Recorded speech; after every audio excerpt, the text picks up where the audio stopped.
السلام علیکم ورحمۃ اللہ وبرکاتہ۔ حضرت یونس علیہ السلام کی قوم کا ذکر ہو رہا تھا کہ جب حضرت یونس علیہ السلام اپنی قوم سے ناراض ہو کر چلے گئے اور جاتے ہوئے کہہ گئے کہ تم پر اللہ کا عذاب آنے والا ہے، تو واقعی اللہ کا عذاب جب آنے لگا، اس کے آثار اس قوم کو نظر آئے، تو وہ سب کے سب ایک میدان میں جمع ہو گئے اور اللہ کی بارگاہ میں گڑ گڑا کر انہوں نے اپنے گناہوں کی معافی مانگی، توبہ و استغفار کرنا شروع کر دیا۔ تو قرآن مجید میں اللہ نے اس کا ذکر فرمایا ہے کہ اگرچہ اللہ کا یہ قانون ہے کہ عذاب کے آثار دیکھنے کے بعد اگر کوئی قوم ایمان لاتی ہے تو وہ اس کا ایمان اللہ تعالیٰ کے ہاں قبول نہیں ہوتا۔ لا ينفع نفسا ایمانها لم تکن آمنت من قبل او کسبت فی ایمانها خیرا، لیکن حضرت یونس علیہ السلام کی قوم کی توبہ و استغفار کی وجہ سے اللہ نے اپنے اس قانون کے باوجود ان کی توبہ قبول فرما لی اور ان کے عذاب کو ٹال دیا اللہ تعالیٰ نے۔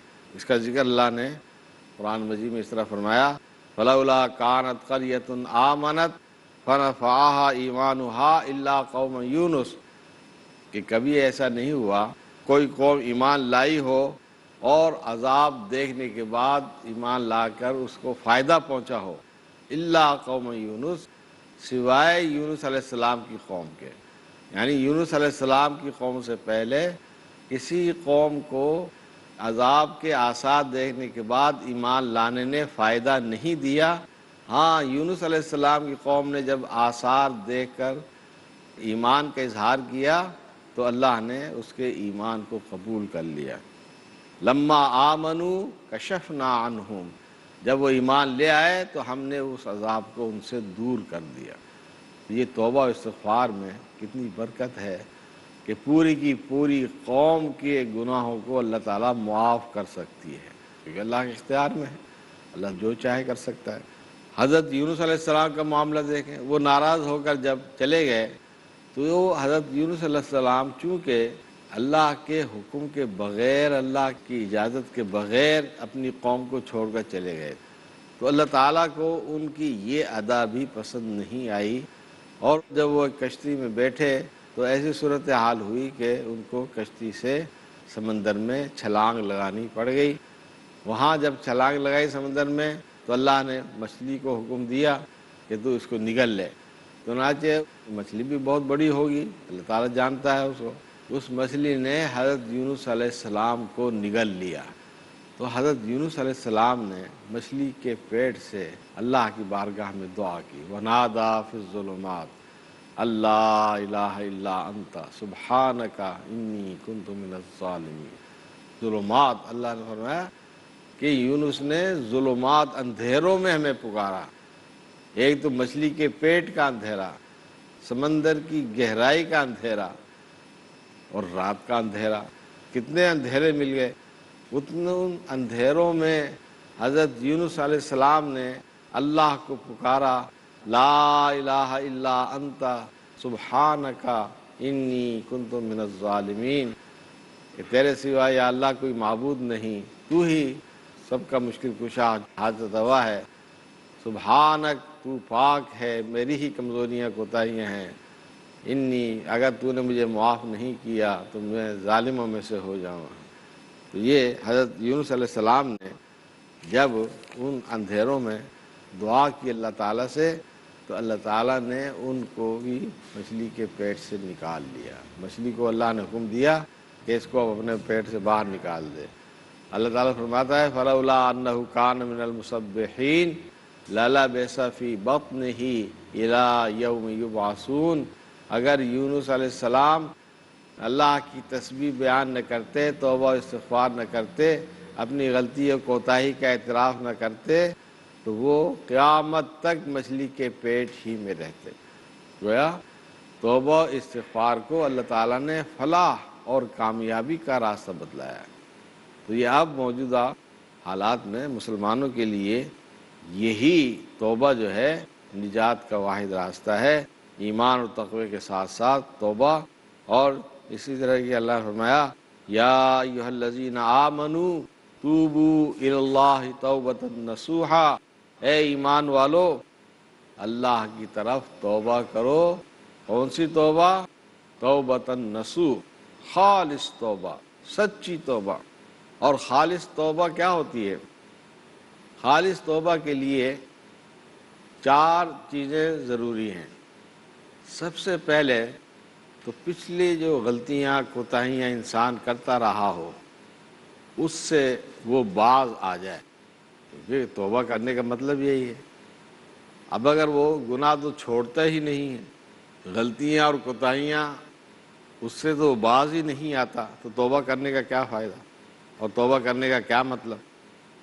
تو توبہ کا تو فائدہ تبھی ہوگا، اور توبہ کا مطلب بھی یہی ہے کہ پہلے نمبر پر جو وہ اللہ کی نافرمانیوں والے کام کرتا رہا ہے، اب اللہ نے اگر اس کے دل میں یہ احساس پیدا کر دیا ہے کہ میں غلط کام کرتا رہا ہوں تو مجھے اپنی اصلاح کر لینی چاہیے، اللہ سے اپنے گناہوں کی معافی مانگ لینی چاہیے، تو پچھلے گناہوں کی معافی کا طریقہ تو پھر یہی ہے کہ سب سے پہلے تو ان گناہوں کے کرنے سے، اس کے ارتکاب سے وہ باز آ جائے، یہ پہلی شرط ہے۔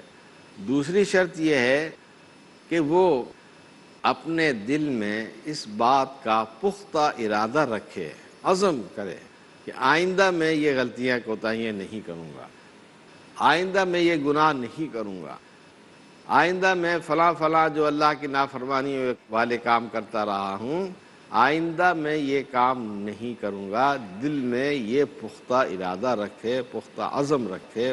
یہ دوسری شرط ہے توبہ کی قبولیت کے لیے۔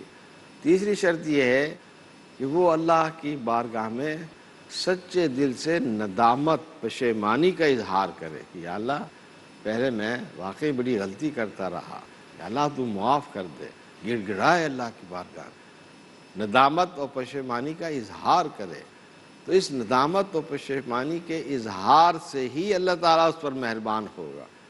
تو یہ 3 بنیادی شرطیں ہیں کہ پہلے اس گناہ کو ترک کر دے ہمیشہ کے لیے، اور دوسرے نمبر پر یہ نیت رکھے کہ آئندہ میں یہ کام نہیں کروں گا، اور تیسرے نمبر پر اللہ کی بارگاہ میں ندامت و پشیمانی کا اظہار کرے، گڑ گڑائے، روئے اللہ کی بارگاہ میں۔ اور اگر اس کا تعلق حقوق العباد سے ہے، بندوں کے حقوق سے ہے، یعنی کسی کا اس نے حق غصب کیا ہے، کسی کی جائیداد ہتھیا لی ہے، کسی کا ناجائز مال کھا گیا ہے، کسی کو ناجائز مارا پیٹا ہے، بندوں کے حقوق سے اس کی غلطی کوتاہی کا معاملہ بندوں کے حقوق سے ہے، تو اس کے لیے یہ شرط ہے کہ پہلے اس کا وہ ازالہ کرے، اس کی تلافی کرنے کی کوشش کرے۔ اس کا ازالہ کرنے کا کیا مطلب ہے؟ اس کی تلافی کس طرح ہوگی؟ یعنی کسی کی اگر اس نے جائیداد ہتھیائی ہے تو جائیداد واپس کرے، کسی کا مال ہڑپ کیا ہے تو وہ مال واپس کرے، کسی کو ناجائز مارا پیٹا ہے تو اس کو راضی کرے، اس سے معافی مانگے۔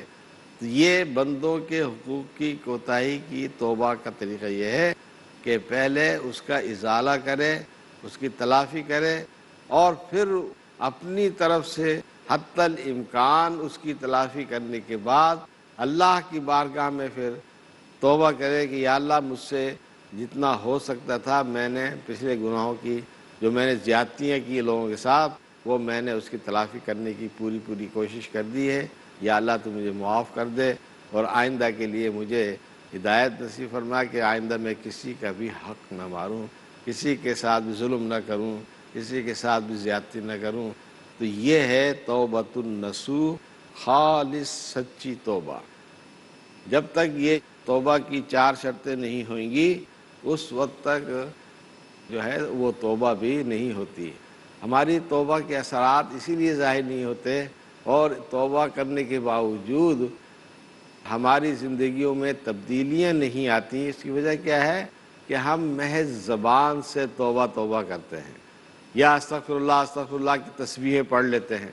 تو محض استغفر اللہ کی تسبیحیں پڑھ لینا کافی نہیں ہے، محض زبان سے توبہ کر لینا کافی نہیں ہے، بلکہ توبہ کے لیے یہ 4 چیزیں نہایت ضروری ہیں۔ جب تک یہ 4 چیزیں بھی اختیار نہیں کی جائیں گی، وہ توبہ اللہ تعالیٰ کی بارگاہ میں توبہ ہی نہیں ہے۔ تو توبہ و استغفار کی اہمیت یقیناً مسلم ہے، اس کے فوائد مسلم ہے جس طرح کہ ابھی وضاحت کی گئی ہے، لیکن یہ وہ توبہ ہے جس کی ابھی 4 شرطیں بیان کی گئی ہیں۔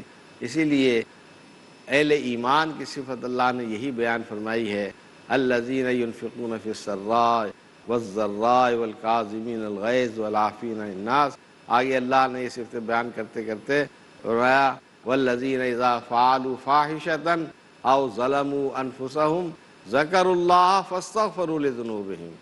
کہ اہل ایمان کی صفت یہ ہے، جیسے کوئی غلطی ہو جاتی ہے تو فوراً اللہ کو یاد کرتے ہیں اور اللہ سے اپنے گناہوں کی معافی مانگتے ہیں۔ یہ اہل ایمان کی خاص صفت ہے۔